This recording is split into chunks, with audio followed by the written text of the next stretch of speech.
غالبا سوال میشه این برج ها و آپارتمان ها در این منطقه ماسه کنار دریا غالبا سوال میشه این برج ها و آپارتمان این در این منطقه ماسه کنار دریا این وظیفه به شمع‌های و چی باعث استحکام واگذار میشه؟ سازه ها میشه.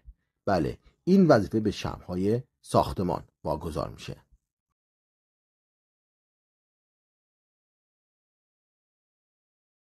این شمع که خدمتتون معرفی کرده بودم با مینیگت بافته میشه و بسته به ارتفاع و تعداد طبقات برج آپارتمان در زمین حفاری و کار گذاشته میشه. قطر شمع ها تقریبا 1 متر و اندازه اون بسته به تعداد طبقات برج متفاوته. محل این شمع ها توسط این دستگاه حفاری میشه. یک نکته، تعداد شمع در یک زمین بسته به مقاومت اون خاک که توسط نمونه برداری هایی که تا عمق 50 و یا حتی 70 متری توسط تکنیسیان های آزمایشگاه خاک برداشت میشه تعیین میشه. باز هم به عنوان نمونه مثلا برجی با سطح اشغال نزدیک 1000 متر در 25 طبقه تقریبا 80 تا 100 تا شمع با عمق حداقل 25 تا 30 متر داره، یا یک آپارتمان با سطح اشغال 200 متر در 10 طبقه نزدیک 8 تا 10 تا شمع 18 تا 20 متری داره.